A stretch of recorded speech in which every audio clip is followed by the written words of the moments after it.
솔로몬의 성전 봉헌식 8장 말씀 길게 지금 우리가 며칠 동안 살펴봤는데, 이 성전과 관련된 솔로몬의 기사들이 아마 제가 알기로는 5장부터 나와요. 5장, 6장, 7장, 8장. 솔로몬의 일대기에서 여러분 우리는 생각하기를 이 사람이 누렸던 영화, 이 사람이 갖고 있었던 지혜, 어떤 통치 이런 거에 눈이 가기 쉬운데, 사실 제일 중요한 건 이 5장, 6장, 7장, 8장 이 성전과 관련된 일들입니다. 그래서 제가 좀 이렇게 시간을 들여서 이 말씀을 좀 같이 나눈 거예요. 54절 한번 보세요. 54절 보면 거기 뭐라고 나와요? 앞에 솔로몬이 뭐 했대요? 무릎을 꿇고 손을 펴서 하늘을 향하여 이 기도와 간구로 여호와께 아뢰기를 마치고 여호와의 제단 앞에서 일어나, 이런 표현이 있어요. 여러분들이 좀 예민하고 섬세한 사람이라면 이 왜 54절에 솔로몬이 무릎을 꿇고 손을 폈다라고 하는 표현을 할까? 22절 말씀 한번 보세요. 8장 22절. 자, 하나님 앞에 솔로몬이 기도할 때 처음에 어떻게 시작했는지 한번 보세요. 22절에 보면 뭐라고 얘기합니까? 솔로몬이 여호와의 제단 앞에서 이스라엘 온 회중과 그래놓고 뭐라 그래요? 마주 서서 하늘을 향하여 손을 펴. 자, 기도 시작했을 때는 처음에 어떻게 했습니까? 손채로 시작했어요. 그죠? 그런데 오늘 54절에 보면 어떻게 해요? 그 손채로 기도하며 시작했던 그 솔로몬이 하나님 앞에 무릎을 꿇고 앉아 있는 거예요. 왜 그랬을까? 성전 기도가 굉장히 중요합니다, 여러분. 이 기도의 내용과 무게에 눌려가지고요. 그게 너무 중요했기 때문에 자신도 모르게 하나님 앞에 왕이었음에도 불구하고 무릎을 꿇고 기도한 것입니다. 여러분, 무릎 꿇는 자세 우리 잘 알죠? 이게 어떤 의미입니까? 순복의 행위잖아요. 순종하고 복종한다. 그 하나님 앞에. 왕조차도. 여러분, 우리가 하나님 앞에 선다고 하는 것은 그분 앞에 정직해지는 것이고 그만큼 겸손하게 우리를 낮추는 겁니다. 기도의 내용에 그게 들어가 있어야 돼요. 예? 저나 여러분이나 기도하면서 모르겠어요. 저는 무릎을 잘 못 꿇어요. 왜냐하면 몸 전체가 좀 이렇게 좋지 않아요. 무릎 꿇을 수가 없어요, 저는. 예? 그렇더라도 또 우리 권사님들도 보시면 뭐 허리 구부러지고 뭐 이렇게 되면 어떻게 무릎을 꿇어요? 예? 병나라고. 안 그래요? 마음으로 꿇을 수 있잖아요. 안 그렇습니까? 여러분, 기도하시면서 우리 자신을 낮추는 겸손한 마음으로 하나님 앞에 나가십니까? 요즘 시대 그리스도인들은 제가 보면요, 어떻게 기도하냐면 빚쟁이 빚 받아내는 심정으로 하나님 앞에 행패해버리고요, 완전히 생떼를 씁니다. 그게 기도하는 게 아니죠. 협박하는 거죠. 아니, 협박을 할 대상한테 협박을 하세요. 하나님이 여러분들이 그렇게 하나님 앞에서 생떼 쓰고 행패 부린다고 여러분 응답하십니까? 제가 그랬어요. 교회를 새롭게 하고 싶거든요. 뭐 하라 그랬어요? 건물 올리고 어떤 프로그램 하고 그게 교회를 새롭게 하는 거라고 얘기했습니까? 뭘 뜯어고치고? 태도를 바르게 하라고 했습니다. 태도를. 그렇죠? 우리 마음의 태도를 바르게 하라고 했습니다. 거기서부터 교회는 새롭게 되는 겁니다.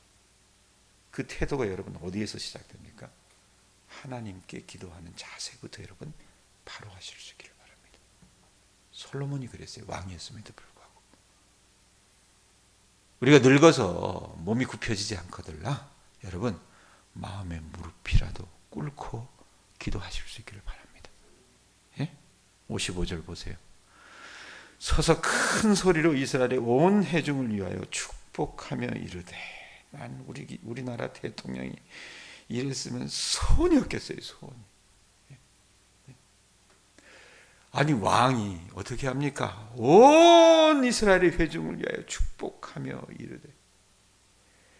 하나님을 찬양하면서요, 회중에게 축복의 강론을 솔로몬이 시작을 합니다. 여러분, 이게 지도자가 갖춰야 될 모습이에요. 본입니다라는 얘기입니다. 56절 보세요. 자, 축복하면서 먼저 뭐 어떻게 합니까? 여호와를 찬송할지로다. 그가 말씀하신 대로 그의 백성 이스라엘에게 태평을 주셨으니 그종 모세를 통하여 무릇 말씀하신 그 모든 좋은 약속이 하나도 이루어지지 아니함이 없도다.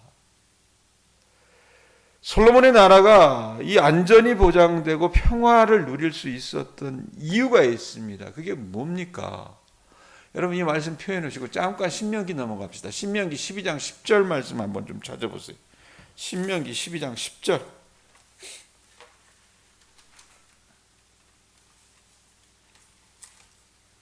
신명기 12장 10절. 우리 하나님은 제가 이 솔로몬의 기도 내용을 가지고 얘기하면서 또 열왕기상 말씀을 쭉 보면서 우리 하나님은 어느 곳에나 계셨고 특별히 이 기도 내용을 보면서 느낄 수 있는 것은 다윗의 기도도 그랬고 솔로몬의 기도도 그랬고 그들이 하나님을 어떻게 인식했느냐. 하나님은 반드시 그분이 약속하신 것을 이루신다 그랬어요. 신명기 하나님께서 어떻게 약속했는지 한번 보시라 그 말입니다. 한 480년 전에 어떻게 약속했는지 보시라 그 말이에요. 이 성전 건축이 있기 전 480년 전에 12장 10절 읽어보세요. 읽습니다. 시작. 너희가 요단을 건너 너희 하나님 여호와께서 너희에게 기업으로 주시는 땅에 거주하게 될 때에 또는 여호와께서 너희에게 너희 주위의 모든 대적을 이기게 하시고 너희에게 안식을 주사 너희를 평안히 거주하게 하실 때에 자 미래형으로 얘기하고 있잖아요. 아직은 이 사람들에게 임한 게 아니에요. 왜? 가나안 땅에 들어가지도 않지 않았습니까? 자 그런데 모세가 어떻게 해요? 유언과도 같은 신명기 말씀을 전하면서 마치 예언하듯이 얘기를 하는 거예요. 뭐라고 얘기합니까? 너희 하나님 여호와께서 너희에게 기업으로 주시는 땅, 그 반드시 주신다는 얘기입니다. 거주하게 될 때에 그 다음에 그 땅만 주시는 게 아니라 뭐라고 얘기합니까? 너희에게 너희 주위의 모든 대적을 이기게 하시고 뭘 주신대요? 안식을 주사 평안히 거주하게 하실 때. 이게 지금 여러분 어느 때에 이루어집니까? 지금 솔로몬이 성전을 봉헌하는 그때 당시에 그 말씀이 응한 겁니다. 아셨어요? 하나님은 헛말하지 않으신다 그랬잖아요. 이루셨다라는 얘기입니다. 모세에게 약속하셨던 것처럼 거기 여러분 56절 열왕기상 8장 56절 다시 보세요. 여기 보면 뭐라고 얘기합니까? 여호와를 찬송할지로다. 하나님을 왜 찬송해요? 이유가 있으니까 찬송할 거 아닙니까? 왜 찬송합니까? 신명기 12장 10절에 말씀하셨던 것처럼 하나님께서 그의 백성 이스라엘에게 뭘 주셨대요? 태평을 주셨대요. 태평을. 태평성대를 주셨기 때문에 찬송할 수밖에 없었던 겁니다. 그종 모세를 통하여 무릇 말씀하신 그 모든 약속이 어떻대요? 하나도 이루어지지 않았대요? 뭐라고 얘기합니까? 55절 뒷부분에 뭐라고 얘기해요? 하나도 이루어지지 아니함이 없도다. 다 이루어 주셨다라는 얘기예요. 수백 년의 세월 동안 이 사람들이 긴 여행을 했고 여러분 이 이 열왕기상은 나중에도 제가 아까 어제도 말씀드렸지만 모든 이 왕조가 끝나고 나서 바벨론에 가서 최종적으로 이걸 다 편찬을 했다 그랬어요. 노예 생활하면서도. 그런데 그런 긴 여행과 포로 생활과 방랑과 전쟁으로 얼룩진 역사를 살아온 사람들에게 하나님께서 특별한 약속을 탁 던져주신 거예요. 솔로몬 때의 그 태평성대는 땅을 소유하게 될 뿐만 아니라 그 땅에서 평화를 누리는 것을 뜻하는데 여러분 그 환상이 여러분 누구에 의해서 이루어집니까? 말씀하신 하나님께서 어떻게 해요? 그 말씀을 이루어 주셨다라는 얘기입니다. 실제로 여러분 솔로몬은 그 하나님의 은총과 선하심을 선포하기 위해서 여호수아서 말씀에 기록된 여러 가지 것들을 인용했습니다. 그게 어디에 나옵니까? 그 55절 뒷부분, 56절 뒷부분 다시 보세요. 뭐라고 얘기합니까? 모세를 통하여 그래놓고 뭐라고 얘기해요? 한번 읽어보세요. 중요하니까. 무릇 말씀하신 모든 좋은 약속이 하나도 이루어지지 아니함이 없도다. 남김없이 이루시는 하나님이라고 말이에요. 그러니까 발람이 뭐라고 얘기해? 하나님을 시건치 않으신다 그러잖아요. 헛말하지 않으시는 분이라고. 자, 이렇게 솔로몬이 그 백성들을 축복하면서 이제 마지막 기도합니다. 축도와 비슷한 건데 57절, 58절 먼저 보세요. 57절, 58절 읽습니다. 시작. 우리 하나님 여호와께서 우리 조상들과 함께 계시던 것 같이 우리와 함께 계시옵고 우리를 떠나지 마시오며 버리지 마시옵고 우리의 마음을 주께로 향하여 그의 모든 길로 행하게 하시오며 우리 조상들에게 명령하신 계명과 법도와 율례를 지키게 하시기를 원하오며. 자, 새벽에 비몽사몽 가운데 이 말씀 들으면 이게 뭔 말인가 그냥 똑같은 말 반복하는 것 같고 이런데 잘 보세요. 솔로몬이 뭐라고 얘기합니까? 이스라엘 백성들이 이 하나님의 율법을 계속해서 잘 지킬 수 있도록 하나님께서 그 조상들과 함께 하셨던 것처럼 자기들을 떠나지 말라고 얘기해요. 57절 한번 보세요. 뭐라고 얘기합니까? 우리 하나님 여호와께서 우리 조상들과 함께 계시던 것 같이 어떻게 하래요? 우리와 함께 계시옵고 우리를 떠나지 마시오며 버리지 말아달라고 얘기합니다. 이유인즉슨 뭡니까? 58절에 나옵니다. 왜 그렇게 간구하느냐? 우리의 마음을 주께로 향하여 뭐라 그래요? 그의 모든 길로 행하게 하시오며 우리 조상들에게 명령하신 계명과 법도와 율례를 지키게 하시기를 원하오며 그랬어요. 하나님의 말씀에 순종하는 삶을 살 수 있는 키가 어디에 있느냐? 이 57절, 58절에 있어요, 여러분. 제가 이 열왕기상 8장 말씀을 여러분 풀어나가면서 그랬어요. 믿음과 순종은 하나다. 뗄래야 뗄 수 없는 것이다. 그러니까 믿음은 순종이라 그랬어요. 어제 말씀을 제가 여러분 그 솔로몬의 기도 내용을 가지고 쭉 수레하면서 얘기했던 게 뭐였습니까? 믿음과 순종은 하는데 순종은 또 뭐냐? 회개에 합당한 삶을 사는 거라고 얘기했습니다. 그러니까 온전한 회개를 하라 그랬어요. 후회만 하지 말고 고치라 그랬습니다. 자, 그런데 여러분 우리가 하나님 말씀에 순종하지 못하고 왜 그 계명대로 살지 못할까?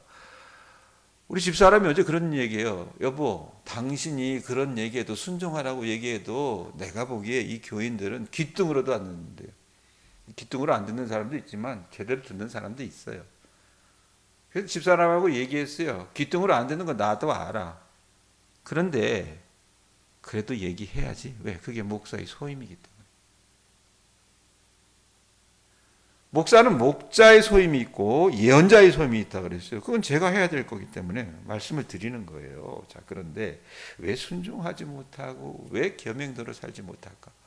하나님은 목사를 통해서 분명히 이 동양교회가 해결해야 될 문제가 순종에 관한 문제라 그랬어요. 그럼 왜 그렇게 불순종하고 왜 그렇게 목회자를 불신하고 왜 그렇게 교인들에 있어서 서로 불화할까? 이유가 뭘까? 이유는 하나라는 겁니다. 여러분 말씀 보세요. 하나님이 여러분과 함께 하시지 않는다는 얘기입니다. 하나님이 임재하지 않기 때문에 순종하지도 말씀을 지키지도 않는 거예요. 내 안에 하나님은 여러분 하나님이 아니라 나예요. 나. 그러니까 어떻게 합니까? 내 의로 충만해서 하나님의 말씀이 떨어짐에도 불구하고 어떻게 합니까? 말씀을 거절하고 거역하는 겁니다. 이게 성령을 떠난 사람들의 단적인 특징입니다. 분명히 아세요, 여러분. 은사가 중요한 거 아니라 그랬어요, 제가. 성령의 열매가 중요한 거예요, 여러분. 여러분의 삶 가운데 사랑과 희락과 화평과 자비와 온유와 충성과 절제 이런 열매가 나타나야 되는 거예요. 그게 나타나지 못하는 이유가 뭐냐? 하나님이 우리와 함께 하시지 않기 때문에. 그러니 불순종하는 거라고 말입니다.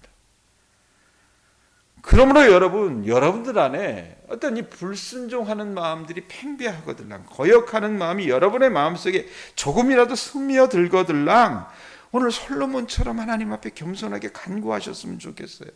하나님, 내 안에 하나님이 없습니다. 속빈 그냥 쭉정이 같이 불순종과 거역하는 마음만이 가득합니다. 그러니 주님, 나를 불쌍히 여기서 주님이 나와 함께하여 주시옵소서. 주님의 영이 충만하게 임재하여 주시옵소서. 내 속에 정한 마음이 없으니 충만한 당신의 영으로 채워주셔서 바른 회개 기도가 이루어지게 하시고 순종하는 삶을 살아가게 하소서. 그렇게 기도하셔야 된다 그 말입니다. 아셨어요? 이게 중요하기 때문에 솔로몬이 그렇게 기도하는 겁니다. 57절 58절에. 그리고 59절 60절 보세요. 여호와 앞에서 내가 간구한 이 말씀이 주야로 우리 하나님 여호와께 가까이 있게 하시옵고 또 주의 종의 일과 주의 백성 이스라엘의 일을 날마다 필요한 대로 돌아보사 이에 세상 만민에게 여호와께서만 하나님이시고 그 외에는 없는 줄을 알게 하시기를 원하노라. 여러분, 하나님께서 솔로몬의 기도를 들어주심으로 이스라엘 백성들의 삶을 통해서 이제 하나님의 영광이 나타나는 겁니다. 이방 나라들이 어떻게 해요? 이야, 저 이스라엘을 딱 보니까 저 신은 다르다. 우리가 믿는 그 잡신들하고는 완전히 다르다. 그래서 뭐라고 얘기합니까? 여호와만이 하나님이신 것을, 홀로 하나님이신 것을, 그 사실을 깨닫게 해달라고 백성들 앞에서 축복하면서 기도하고 있는 거라고 말입니다. 자, 그러면서 유언과도 같은 얘기를 합니다. 61절 읽으세요. 같이 읽습니다. 시작. 그런즉 너희의 마음을 우리 하나님 여호와께 온전히 바쳐 완전하게 하여 오늘과 같이 그의 법도를 행하며 그의 계명을 지킬지어다. 솔로몬은요, 진실한 마음, 여기 보면 온전히 바쳐 완전하게 하여, 이 말이 저 말인 것 같고 저 말이 이 말인 것 같고, 그냥 진실한 마음이라고 생각을 하시면 돼요. 나눠지지 않은 마음, 하나님 앞에 그 진실한 마음으로 하나님의 말씀을 지키도록 훈계하면서 이 장엄한 성전 봉헌식을 마치는 거예요. 하나님은 여러분들에게 소망하는 것이 있습니다. 뭔지 아십니까? 여러분들이 진실한 하나님의 자녀가 되는 것을 소망하십니다. 제발 좀 그렇게 하세요. 제발. 그래서 하나님의 말씀을 기쁜 마음으로 행하면서 그 말씀을 지키는 일들이 여러분들의 삶 속에 좀 나타날 수 있었으면 좋겠습니다. 그 얼마나 좋아요. 그러면 그러고 나서 이제 우리의 눈을 끌게 되는 게 62절에서 66절 내용인데, 기록된 말씀을 보면 여러분 거기 보면 이제 막 숫자가 어마어마하게 나오잖아요. 예? 왕과 백성들이 하나님께 드린 제물들의 수가 막 어마어마합니다. 소를 몇천 마리 잡고 뭐 양을 몇십만 마리 잡고. 예? 자, 그런데 이제 또 그 비평하는 사람 입장에서 보면 또 그런 얘기예요. 야, 이렇게 제물의 수가 많았다나. 도대체 백성들은 얼마나 수탈한 거냐. 예? 이렇게 비판하는 사람들이 있습니다. 이 정도로 어마한 제물을 바쳐댔으면 세금을 얼마나 징발하고 백성들을 얼마나 이 허리를 부러뜨릴 정도로 이렇게 수탈하지 않았겠냐. 여러분, 그런데 꼭 그렇게만 볼 일은 아니라는 얘기입니다. 62절을 다시 보세요. 62절 보면 뭐라고 얘기합니까? 이에 왕과 함께한 이스라엘이 뭐 했대요? 다 여호와 앞에 희생 제물을 드리니라 그랬어요. 자, 왕만 드린 제물이에요, 이게? 아니잖아요. 왕과 그다음에 뭐라고 얘기해요? 및 왕과 함께한 이스라엘이 다 여호와 하나님 앞에 희생 제물을 드렸다는 얘기입니다. 그러니까 제물의 숫자가 많다는 것은요, 모든 백성들이 한 마음이 되어서 그 제사에 참여했다는 얘기입니다. 생각을 해보세요. 우리가 만약 예배당을 다시 진다고 합시다. 그래서 성전 봉헌식을 할 때 여러분 어때요? 우리 그냥 목사님들 와서 막 그냥 위험도 없는데 막 그냥 목소리 깔고 막 그냥 이게 아니라 이런 일이 된다면 얼마나 좋겠어요. 안 그래요? 예? 예배가 그래야 되지 않아요? 백성들이 여러분 왕과 하나가 되어서 하나님 앞에 그렇게 감사하고 제물을 드리고 있는 거예요. 자, 그래놓고 어떤 일이 벌어집니까? 65절 보세요. 그때에 솔로몬이 7일과 7일 도합 14일간을 우리 하나님 여호와 앞에서 뭘로 지켰대요? 절기로 지켰는데 하마더기에서부터 애국강까지 온 이스라엘의 그 회중, 큰 회중이 함께 하였더니, 자, 축제가 이게 초막절이라 그랬잖아요. 예루살렘 성전을 11개월 전에 그냥 딱 만들어 놨기 때문에 그때 해도 됐지만 11개월을 그냥 시간을 지연시켰다 그랬어요. 왜? 그들에게 있어서는 유월절이 담긴 그 주간, 초막절이 굉장히 중요한 절기였기 때문에 그때 하나님 앞에 이 성전을 봉헌하자 그렇게 했는데, 글쎄 이 7일 동안 이 하나님 앞에 이 초막절을 일으켰는데 너무나 감동도 크고, 또 이들이 하나님 앞에 드리는 그 제사의 그 모습들이 너무나 길게 이어져서 어떻게 합니까? 7일이 아니라 플러스 7일 해가지고 14일을 지켰다는 얘기입니다. 이런 거 여러분 경험해 보셨어요? 막 예배를 드리는데 예배 끝났는데 어떻게 교인들이 가지 않아요? 왜?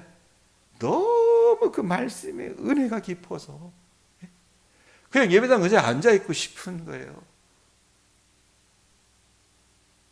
뭐 그런 거예요. 막 그런 일들이 일어난 겁니다. 자, 66절 보세요. 8째 날에 솔로몬이 백성을 돌려보냅니다. 그리고 어떻게 합니까? 왕이 백성을 위해서 축복하고 그들이 돌아가는데 여호와께서 그의 종 다윗과 그의 백성 이스라엘에게 베푸신 모든 은혜로 말미암아, 하나님의 은혜로 말미암아 이들 안에는 뭐가 있었대요? 기뻐하며 마음에 즐거워하였다라 그랬습니다. 솔로몬이요, 그 땅 가운데 하나님의 일하심, 그 부흥이 계속되기를 기도한 거예요. 나라를 위해서 영적으로 중요한 축복의 시간을 가졌던 겁니다. 그리고 사람들은 그 하나님을 찬양하면서 어떻게 집으로 돌아갔다는 얘기입니다. 자, 말씀 정리할게요, 여러분. 솔로몬 무릎 꿇었다 그랬어요. 기도하면서 마주서서 기도하고 있었는데 나중에 끝날 때 보니까 무릎 꿇었다 그랬습니다. 이게 순복의 행위라 그랬습니다. 겸손하게 자신을 낮추는 일이라 그랬습니다. 여러분, 기도하면서 여러분 자신을 낮추실 수 있기를 바랍니다. 아셨죠? 생떼 쓰시면 안 돼요. 행패 부리지 마세요. 아셨죠? 하나님 앞에 낮추실 수 있기를 바랍니다. 또 뭐라고 얘기했습니까? 믿음은 순종이고 순종은 회개에 합당한 삶을 사는 거라 그랬어요. 자, 그런데 왜 우리가 순종하지 못하고 하나님의 말씀을 지키지 못하고 살아나갈까? 이유는 하나라고 했습니다. 뭐? 하나님의 영이 우리와 함께 하시지 않기 때문에 그렇습니다. 하나님이 임재하시지 않기 때문에, 하나님과 동행하는 삶을 살지 않기 때문에 순종할 수도 없고 말씀을 지키지도 않는 거예요. 그저 내 하고 싶은 대로만 하는 거예요. 여러분, 성령을 떠난 사람들의 단적인 모습입니다. 아셨어요? 그러므로 여러분, 하나님의 임재가 여러분의 삶 가운데 충만할 수 있기를 먼저 간구하시기 바랍니다.